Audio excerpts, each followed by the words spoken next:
YZ. But we're going to be able to get a sense from his respect for this old woman that something was up, and he clearly was impressioned by this woman's life. Now let's work through the text quickly at level 1. Notice the distinction is made between Jew and Gentile. All Gentile means is that which is not Jewish, okay?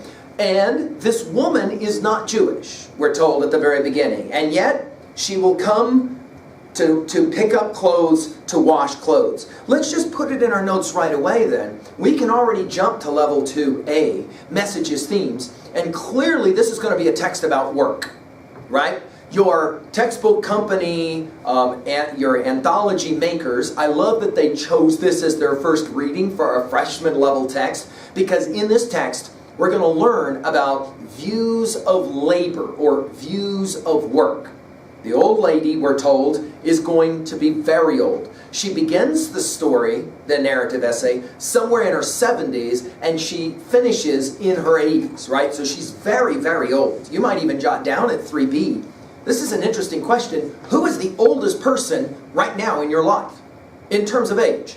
Like, do you know anybody in their 70s? Do you know anybody in their 80s? And if you know anybody in their 80s, ask this simple question. Do they get up every day and still go to work? Notice in our culture, when you're usually that age, you do that thing they call retiring, right? Which means you don't work anymore. Notice this old woman will work. But not just any work, right? We are told a little bit about her. Notice the description on page 27 right away. She was weak, broken in body, but this washwoman, small and thin as she was, possessed a strength that came from generations of peasant forebearers, right? She works making her way to the house, right, of singers. She picks up a bundle, which is larger than she is, it seems, and then she carries it back, we're told, an hour and a half.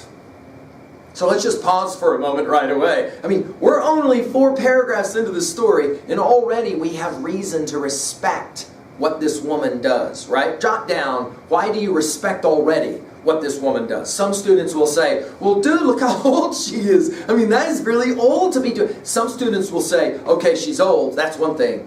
But she's doing what you normally wouldn't think is manual labor, and yet washing clothes is manual labor. Now let's point out already at 3A that when we are relating to other texts and to our own world, this text is a little bit difficult to relate to already, unless you had to ever wash your own clothes, or you knew somebody who washed the clothes, physically washed them. Today, what does washing clothes mean? Well, normally it means throwing them inside of some kind of washing machine, adding some soap, hitting a start button, pulling them out, throwing it inside of a dryer. I once had a freshman student that says, okay, I'm embarrassed and humiliated.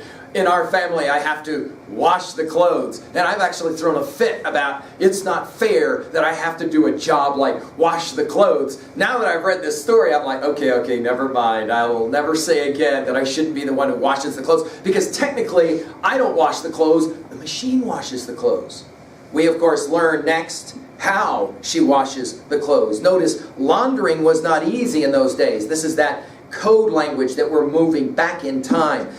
There was, first of all, the washing and your hands, just destroying your hands with all the soap and everything. Then there was the drying process. Jot down in your notes, why do you think Singer gives us this background information about how hard it is to do this laundry work? What is he telling us about this character? Notice this is not a subordinate or a minor character. The washwoman is a major character. What is he wanting to tell us about her? He can say things about her without actually saying it. Of course, maybe how tough she is, right? Notice the last word on page 27 in that last line is, only God knows how the old woman had to endure each time she did a wash. But we're told that there's something that keeps her going on page 28, right? There is a pride. There is a love of labor, right? Which Singer even says many Gentiles have been blessed with. By the way, this is an interesting line, because what he means is, it's understood usually that in the Jewish tradition, hard work is a part of the culture at large, and all of the things that have to be endured, especially in the 20th century in the time of the Holocaust. And yet he points out here, and this is a beautiful inclusivist kind of language for Singer, that all peoples understand hard labor. Whether they're Jew or Gentile, it doesn't matter, right? The observation, by the way, that the washerwoman said about Singer, the young boy, that he looked like Jesus, frustrated the mother, of course, because the mother is Jewish, and yet she lets it pass, right? Then we're told something interesting, and we're introduced to a subordinate character. This is a minor character, of course. That is the washwoman's son. Notice we're told he is ashamed of his mother, and he doesn't want to have anything to do with her. I had a student once that read this story that said, you know, I'll make a 3B observation. My mom, because she had to, for much of my youth, worked at Big Mac. And I have to be honest, when I told my friends that and they laughed at me, I was embarrassed and ashamed. And I even said as much to her. And now all of a sudden I realize Singer is telling us about a son who is embarrassed of his mother, and the son is to be envied in this story or pitied in this story. See how that works? Singer doing something brilliant here. What is he actually saying at level 1 and at level 2A? What is he saying about this son? By the way, did you notice later in the story, when the assumption was that the mother was going to die, the son at least appropriated a little bit of money for her coffin. He doesn't even invite her to his own wedding. Right?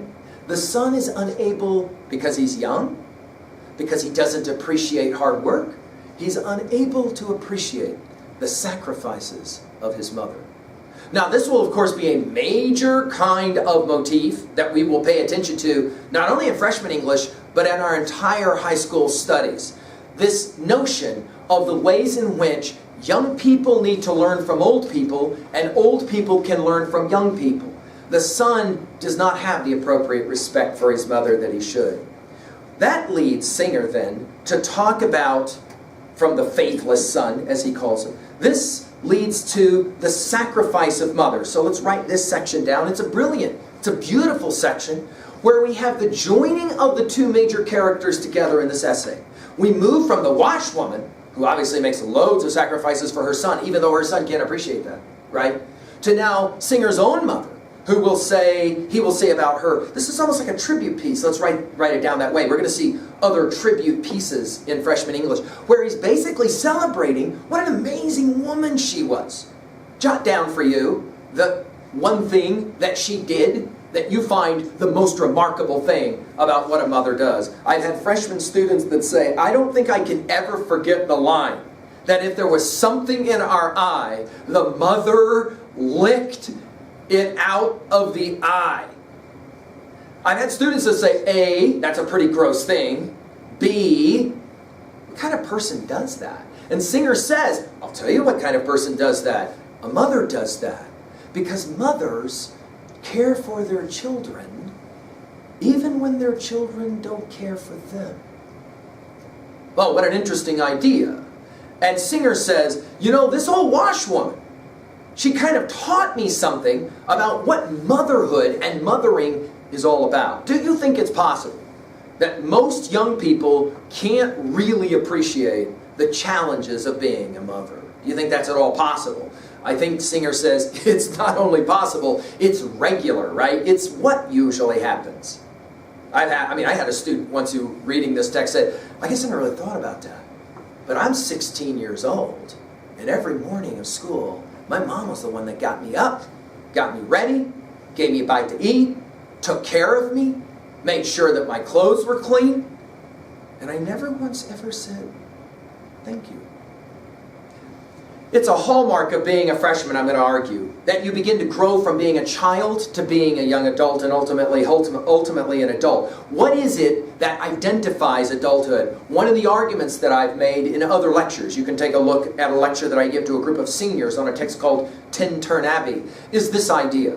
We finally start to grow up and become an adult when we can begin to respect and recognize what the adults in our life have done for us, especially the people who are our primary caregivers. If it was a mother, for example, for you, don't you think it's probably time to at least say thank you? I mean, what would that be like tonight if after the meal that was not prepared by you, but prepared by somebody else, before you pushed away from the table and ran off to do whatever face filth or whatever it is that you need to do, you were to just look at the person who made that meal, and if it was your mother, to say, hey, I need you to hear what I'm about to say about the meal tonight and about all the other meals you've made for me. Thank you. No, I mean that. Thank you. Of course, in your mind's eye, you can imagine the response. Honey, are you okay? Is everything all right? I mean, what does that tell you? That the first question back would be, is there anything wrong? That all you did was say thank you. In other words, Singer is wanting to say something here in an essay without ever saying it. At what point in our life do we finally start to say thank you to the people in our life who did so much for us? So many sacrifices. I've had ball players that finished seasons and never once said to their coach, thank you. I teach freshmen every year who know how to read, who never went back to their third grade teacher to say, thank you for teaching me how to read. Dude, that's what they were supposed to do. That is what a child says. Singer's pointing this out. That is what a child says. In other words, let's put it in our notes this way at 2A. Children take for granted what adults begin to realize is sacrifice. Well, what an insight, right? What an insight. You know you're growing up. You remember my story, of course, from the introductory lectures, right? Learning how to ride a bike without those training wheels. Somebody's there to guide you, to help you, to, of course, encourage you to get up after you jack and fall down and it hurts. Sooner or later, you learn how to ride that bike. We've got these people in our life who have always been there. They've always been the ones helping us. We often, as children, saw them as a pain, a hindrance. They're always yelling at me. They're always telling me I should be better, etc., etc. Singer's essay reminds us, you know, at some point when you start to get older, you realize, I would not be who I am without those people in my life. We then turn back to the Washwoman on page 29 for the end of the story. And, of course, in many ways, this is the ultimate part of our story. This is the climax of the text within the text of the story. It, first of all, is wretchedly cold. A terrible winter, we're told, right? It's so cold that, in fact, it feels like when you touch the clothing as it's drying, it's going to shatter because it's like glass, right? At 80, we're told that the old woman shows up, right? Nearly 80 years old. Her fingers are gnarled from work. Her fingernails are strangely white. Let's pause for a moment. Notice how Singer has memories. Dude, he's writing this story long after the fact. He's a grown man, and he's remembering back to a time when he was a child, and yet he still is able to focus on certain things like her fingernails. Question, why would a child notice fingernails? Right? Children sometimes see things that normally adults wouldn't see. Of course, why are her fingernails so white? They're bleached, aren't they? In other words, she spends all of her life with her hands in that watery soap, and it's cracking those hands, and those hands are bleeding, and they're gnarled, because of course she has to grab that laundry and work over and over again, and her fingernails are white, right? Gnarled means all kind of together, right? If you have somebody in your life who's old, next time you're around them, pay attention to their hands. Hands and feet on old people will begin to show age. Yes? Look at their hands. The skin on their hands, their fingers start to gnarl, curl up because of something we know of today called arthritis, right? Where the hands have been so used, right? The feet, of course, especially if they had to do a lot of walking, the feet start to as well show aging. Very, very interesting, right? Notice, we're told that a whole bunch of garments are given to the woman. On page 30, and that explains the drawing on page 30, right? You've got a bundle so large, yes, that she can't even carry it herself on page 30, right? It covered her completely, and yet she picks up this, she puts it on her back, and then we have this interesting vocab word. It was because of an inner obstinacy. If you are obstinate, you're stubborn. Now that can be in a negative way, don't tell me what to do, negative, or it can be in a positive way. Is, for example, this. I'm going to pick it up and I'm going to walk with it. Whoa, hour and a half walk? This old 80-year-old woman in the wretched cold? You can already see Singer is building up towards what's going to happen next. What was the assumption? Again, we're back to making predictions, right? That's one of the things we're focusing on. When you were reading the story for the first time, what was the assumption when you hit this part? Many students will report, I kind of assumed, I hate to say it, but I kind of assumed that she might just keel over and die. And this was going to be a story about how the washwoman was walking out of their house and she just knocked over and jacked or something. Instead, we have an interesting story because she kind of disappears. By the way, the second paragraph on page 30, just read it with me, the brilliance of Singer's prose. It was fearful to watch the old woman staggering out with the enormous pack out into the frost, where the snow was dry as salt. A comparison using like or as at 2b we call a what? A simile, so we can write that one down. Dry as salt, and the air was filled with dusty white whirlwinds like goblins, another simile. So let's just point out at 2b, Singer is genius with his similes to draw these comparisons as the old woman leaves. And again, the assumption is maybe she's not coming back. For over 5 weeks, of course, they live without their garments, and it's so cold, right? The catastrophe, of course, of not having clothes is one catastrophe, but there's the other catastrophe of, whoa, maybe she never made it home. Notice, they don't even know where she lives. So it's not like they can even go and check up on her. Let's put it in our notes. This is a different time, we might say. A time of trust, right? You gave your clothes to somebody and they just walked out of your house. You had no idea where that somebody was taking them. You just knew that she came back and then she got paid a few pennies. Right? 2 months pass, we're told. And then all of a sudden the old woman shows up again. Again, on page 31, her face as white as a linen sheet. Back to more similes, right? She looks like a corpse. Now we are gaunt, thinner than ever. Gaunt means really thin, right? We're told the story now. She has been very ill. So ill that everyone thought she was going to die. Even her son was ready to provide money for a coffin and a funeral. We're told, however, this pain-racked soul didn't die. Instead, she tells them, what? The reason I couldn't die is because I knew I had your clothes to wash. I had to get up, get healthy enough to wash your clothes, bring them back to you. The mother, of course, is stunned. God forbid she will say, what good, and she will say, I wish you the very best. It's interesting, the mother will say, I hope you live to be 120. The washwoman says, kind of like that famous story in Greek mythology of the Sibyl who was given a wish, and she wished for immortality, never to die, but she forgot to wish for youth as well, and so all she does is just age, and everything gets old and sags and bags, but she can't die. Ultimately, she ends up like a little tiny thing in a cage, and children come by and they tease her and they go, what do you want? What do you want out of your life? And she says, all I want to do is die. And she can't die. Notice what the old woman says here, sounding kind of like the Sibyl. What? No, I don't want to live much longer. I don't want to be a burden on society. Whoa, this is huge for our notes. Another major message. She says, I never want to have to rely on somebody else. I always want to be able to take care of myself, even though I'm old. Whoa.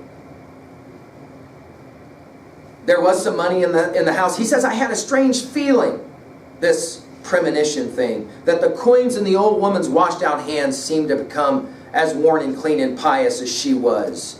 She blows on the coins. It's a nice touch. She puts them in her handkerchief, and off she goes to say, I'll be back in 2 weeks. Final paragraphs, page 32. Let's finish now at level 1. She says, or Singer says, she never came back, right? The wash she had returned was her last effort on this earth. She had been driven, here it comes, right, by an indomitable will. What does indomitable mean? We think of that Promethean myth, right, that idea of being strong, unwilling to stop or back down, right? An indomitable will to return the property to its rightful owners to fulfill the task she had undertaken. And now at last, her body, which had long been no more than a shard, an interesting metaphor, right? A fragment or a broken piece. Supported only by the force of honesty and duty. Let's write those 2 words down. They are huge. Honesty and duty. She had finally fallen. Her soul passed into those spheres where all holy souls meet, regardless of the roles they played on this earth in whatever tongue, whatever creed. Again, the inclusivity of Singer's view. I cannot imagine paradise without this Gentile washwoman. I cannot even conceive of a world where there is no recompense for such effort. Let's now work at level 2A and 2B. Of course, what is for you the major message, the major theme here? Work. It is precious. It is honored. No matter what work. Students will sometimes say, you know, my pal is working at the Big Mac and I make fun of them for it. No, no, no. We never make fun of any kind of work because labor, and of course school, is work as well. I know students who make fun of other students and call them overachievers because those students try to learn stuff in school. It's tragic. Of course, it's the act of a child. Notice Singer here. Even as a child, he can't help but respect, but obviously as he got older, he really respected the indomitable will of this washwoman. Another major message we might say here is, not only is work precious, but there is this thing about duty and honesty. This old woman exemplified those two key traits.